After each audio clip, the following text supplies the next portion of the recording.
Welcome to our new podcast, Where's a Teaspoon, which we in the comms team have launched to share stories and news from across DCHS. Where's the Teaspoon was voted by colleagues as the preferred name, and this is a nod to the regular disappearance of teaspoons across the NHS and indeed offices and workplaces worldwide.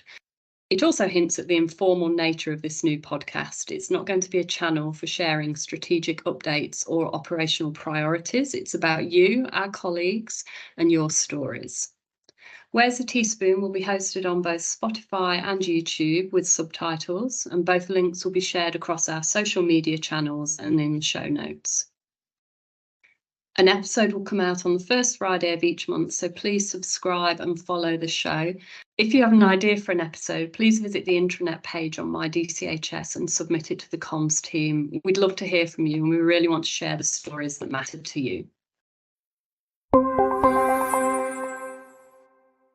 So this week is the DCHS Spotlight on Ability Week, which has been organised by our Disability and Long-Term Conditions Staff Network. The name says it all. We want to highlight the abilities of those across the Trust who have a disability or long-term condition, and we want to look at those abilities from both a work and a personal perspective. So we're here today with Tracy Allen, who is the Chief Executive at DCHS. Tracy is also the executive sponsor of our Disability and Long-Term Conditions Network, and she herself lives with a long-term condition. So Tracy, thank you for joining us for the first episode of Where's a Teaspoon and Spotlight on Ability Week. Can you tell us about your long-term condition, please? Yes, so I was diagnosed with ulcerative colitis 13 years ago. So I was in my early 40s. I've been in pretty good health until then, had a ropey year. And then got really, really poorly and was sort of admitted to hospital as an emergency and diagnosed very quickly. So it's something that I have been living with for a relatively short part of my life, very conscious that there's lots of other people who have got long-term conditions from birth, as well as those of us that acquire them. And mine's a bit of a game of two halves, Emma, because so I had the first few years of living with ulcerative colitis. I was managed. I'll come back. We can talk about what it is, the disease, but I managed it medically. So I used to have regular hospital appointments, lots of different drugs, lots of tests and investigations, and unfortunately for me, those drugs didn't work. So you kind of gradually escalate up more and more kind of serious drugs until you get to the really big boys or girls, and they didn't work for me. They gave me lots of other problems. So in the end, 4 years ago, I was rushed into hospital and I had to have emergency surgery. So I've actually had my whole colon removed and I live with a permanent ileostomy, a stoma. And now technically I don't have ulcerative colitis because the bit of me that was absolutely knackered has been cut out, but I live with a hidden disability. I can't go to the loo like other people, and I have a stoma that kind of collects output.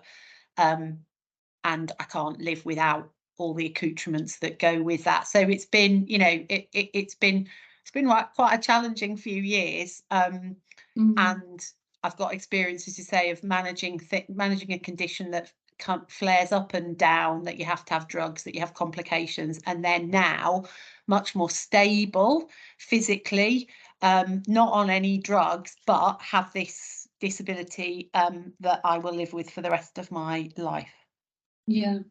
Tracy, I wonder, just going back to when you were first diagnosed, could you talk a little bit about how that impacted you, both personally and professionally, because you go from whatever your role was 13 years ago, presumably fit and healthy, and then suddenly you're impacted by this condition. Can you talk a little bit about how that affected you? Yeah. It was really, really hard because personally, so to begin with, I was very poorly. and the symptoms meant that I was referred in as a like suspected cancer pathway, on a suspected cancer pathway. So I have to say, when they said after like 24 hours in hospital, they said it's not cancer, it's ulcerative colitis, I was like, oh, thank God, that's brilliant. Now I should have known better because my mother lived with ulcerative colitis. But I was so terrified of it being cancer that I just thought, oh, this is great. Well, ulcerative colitis, fine. And then so I came out of hospital kind of elated. I'll take some drugs, I'll be fine. And then, you know, gradually dawned on me. I mean, I wasn't off work that long to begin with. I'd been in hospital. I got on some drugs. And it was a dawning realization that actually this was a whole different kettle of fish. And it might surprise people to know, probably not, she says with a wry smile, that as somebody in this kind of job, I like being in control. I like being in control. And this was probably the first thing in my life that I was completely not in control of. And that hit me really, really hard. I like being there for everybody at work and not at work. And suddenly I wasn't there for everybody and I kind of needed help. I'm really, really rubbish at asking for help from people. So all of that, both at work, you know, I was off work, people had to step in, people really wanted to look after me when I came back to work. And I found that really hard because I'm usually the one that looks after everybody. And the same in my home life. And then, yeah, I think, and this sounds a bit cheesy, but you know, there are some positives that come out of it, in that it, you know, clearly none of us are in control of everything, and it's been quite good for me to realise that I'm not in control of everything. It's been really good to realise that I can't do everything and I need to ask other people to support me and ask for help. I went to Resolve, actually. I used our staff counselling service when I was first diagnosed, and particularly when it was all going a bit pear-shaped. And they really, really helped me, the counselling, to realise that, you know, this is not about me being a failure. This is not about a weakness that I've got. This is an illness. There are, and people want to help, and I can ask for help. I don't know if that makes sense. So that you know, it helped me put my life into perspective. I kind of lose every time I've been off sick.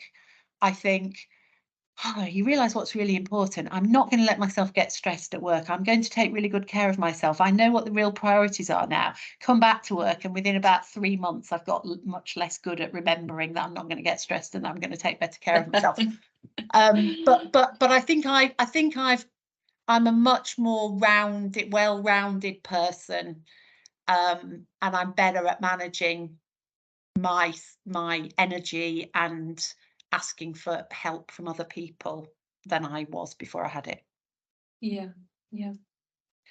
Would you be able to explain to anybody who isn't aware what ulcerative colitis is and how it impacts you? Yeah, so there's two diseases called Crohn's disease and ulcerative colitis, and together they are what are called inflammatory bowel disease. Often gets mixed up with irritable bowel syndrome. Lots of people will have talked about IBS or had IBS. They're completely different.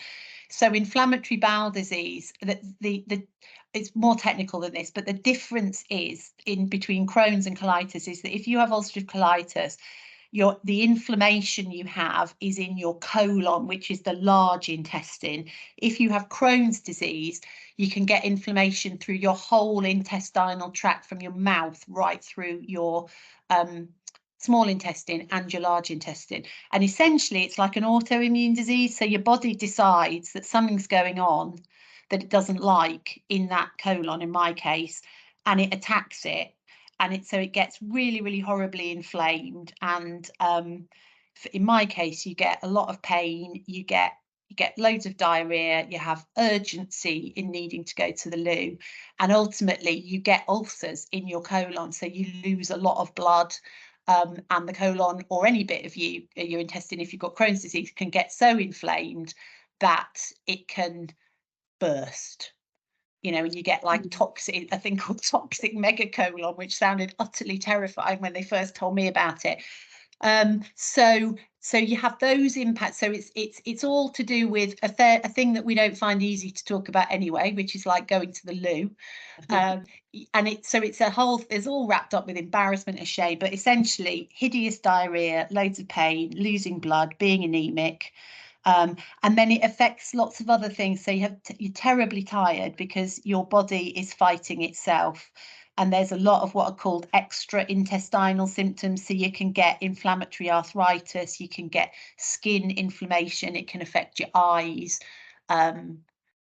It's generally a really hideous disease, and lots of drug treatments improving all the time. So they can knock flare-ups on the head with steroids, and now they treat a lot of people with things that very, very clever immunosuppressant drugs. So things a bit like types of chemotherapy where they kind of knock out your immune system so that it stops attacking you.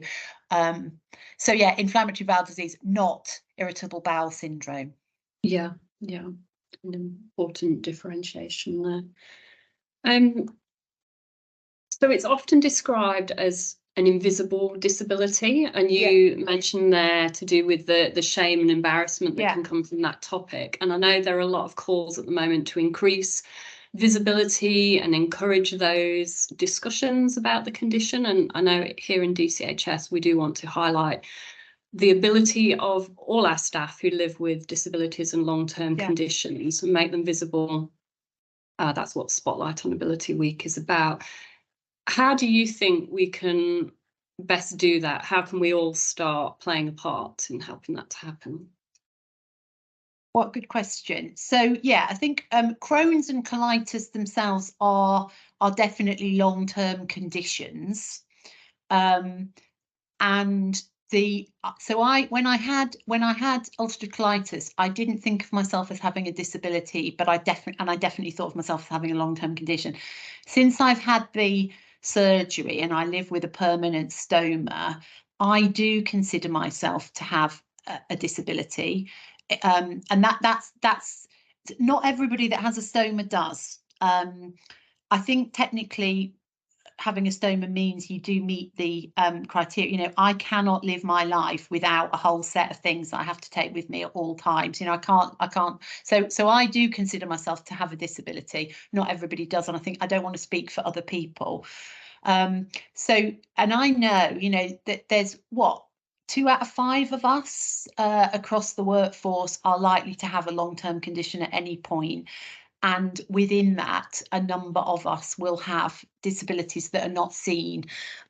So we may have relapsing remitting disease, where sometimes we're pretty, our abilities are physically better than others. We might have mental long-term condition problem, and sometimes it'd be better than others and not. For me, I have found it's really important for me to be open about the fact that I live with a stoma. Now, again, I know that that isn't right for everybody. It is right for me. I found, you know, I'm much more comfortable in a room, in a meeting when my stomach is making really, really bizarre noises, to be able to say, I'm really sorry about my stomach. Can you just all ignore it? It's my stoma, rather than just pretending that nobody can hear my stomach going bananas.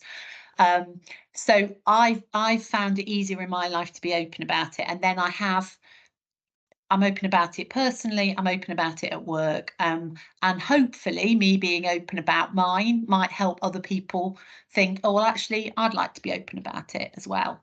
So something about how do we get an environment where we all feel comfortable that we can bring the whole of ourselves to work and talk about it. But then otherwise, I think it's, you know, it comes back to, you know, I've got a stoma, so I need good access to toilets, and I might have to rush away in the middle of something. Somebody else's disability will mean they need completely different adjustments.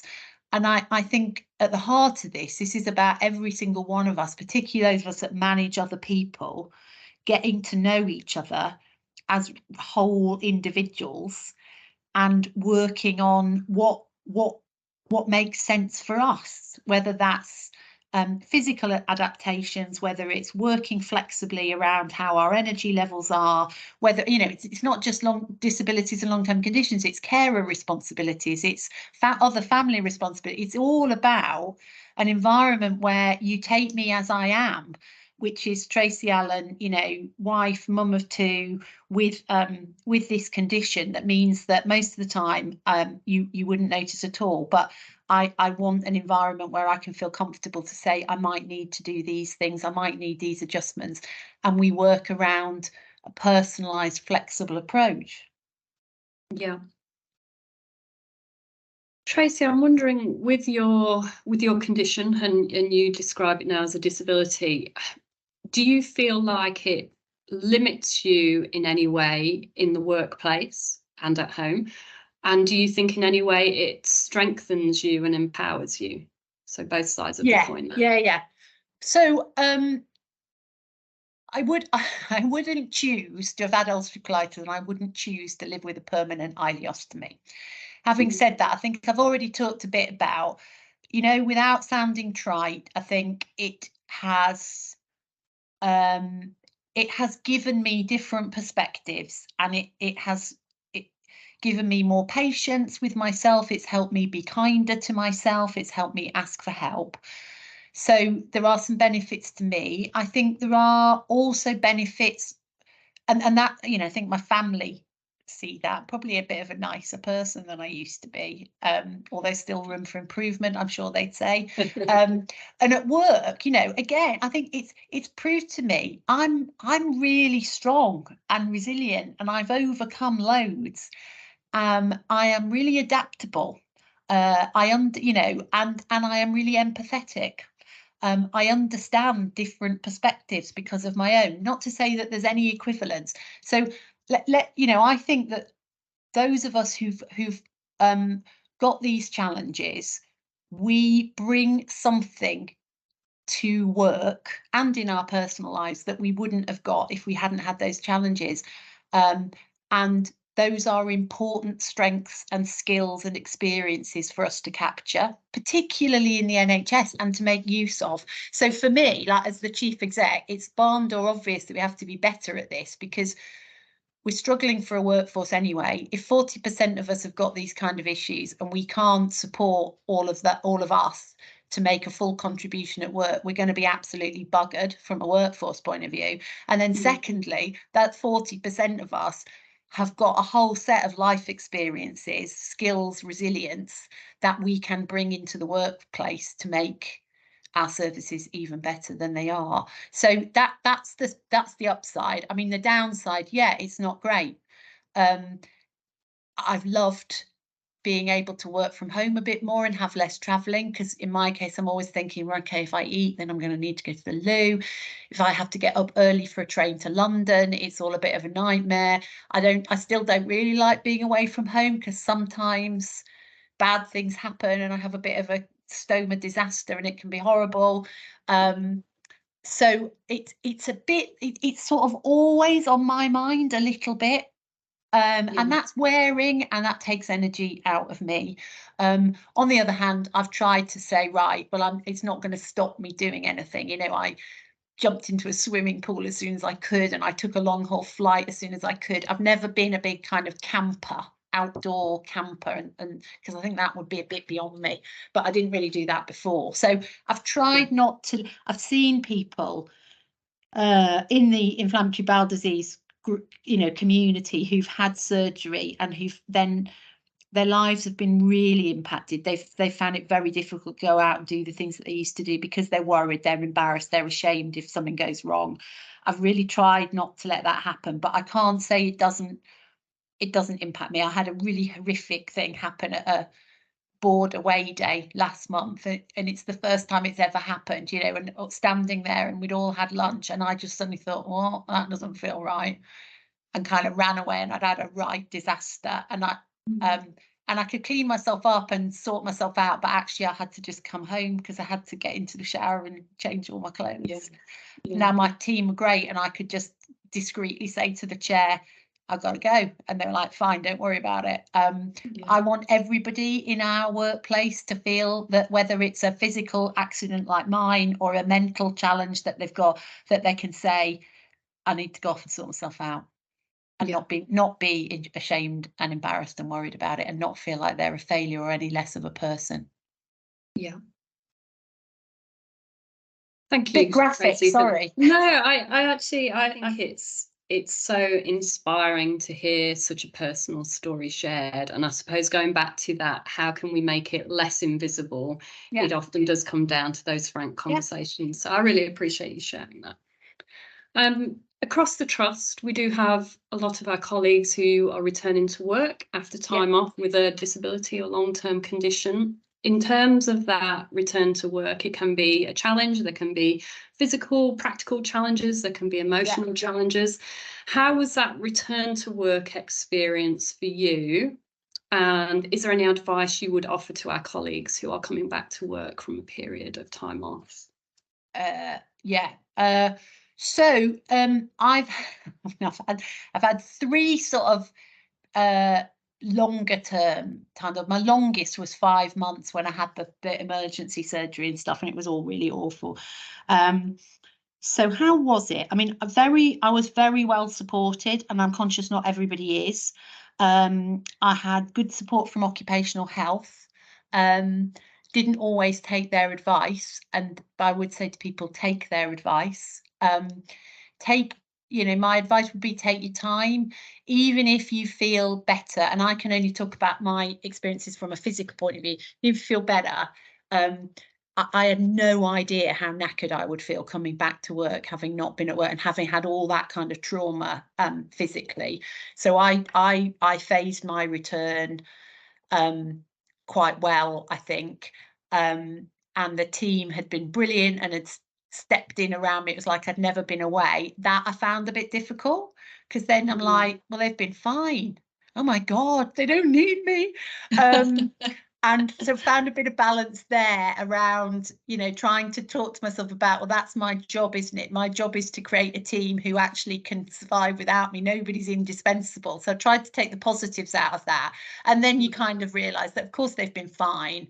And of course, they need me. So I think that, what I'd say to people is, if you haven't had to have a prolonged period off, prepare yourself. It's really difficult physically, but it is also really difficult mentally.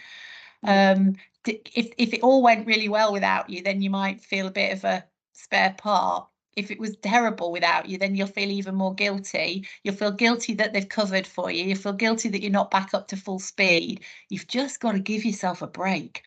And I've got better at that. Yeah. And for the colleagues around and managers supporting people with a return to work, is there anything you would like to say to them? Any advice? What do people need when they're returning to work? How can we all support? I think they need to know that you will work with them, that you're gonna take your lead from them, that you're there to support them, that you're not expecting them to follow a sort of textbook cookie cutter, well, so and so had the hysterectomy and they were only off for 4 weeks, and so had that you're going to work with them and where they are, that you need to think that they may be desperate to come back to work, like I was, but even so, that it's complex and all this mix of emotions and physical stuff. So take the lead from them, be there for them and look out for them. And make them feel needed as well. I mean, it's tricky, this. Look out for them. Don't let them rush in. But on the other hand, I was desperate to feel like I was making a contribution again. Yeah. Tracy, is there anything else we've not covered in this chat that you would like to say about Spotlight on Ability or Crohn's and Colitis Awareness Week? I really appreciate the opportunity to talk about an illness that is, certainly with ulcerative colitis, is increasing in prevalence really significantly across the UK and other parts of Europe. So thank you for that. And I think I'd just go back to the point I made earlier. There are an awful lot of us living and working with long-term conditions and disabilities, hidden and visible. We have got huge contribution to make, and it's in everybody's interests to support us to make those contributions and to recognise the additional benefits of having people with all these different experiences as part of Team DCHS. Yeah. Tracy, thank you so much for sharing your experience. I think this has been a really important conversation to have, and I found your story really inspiring, and I think other people will too. So thank you. Thanks. To everyone listening, thank you so much for joining us for this first episode. We hope you enjoyed it, and if you did, please follow and subscribe to hear our next episode. And if you have an idea for a subject you'd like us to tackle, please visit the intranet page on My DCHS. We really want to share the stories that matter to you.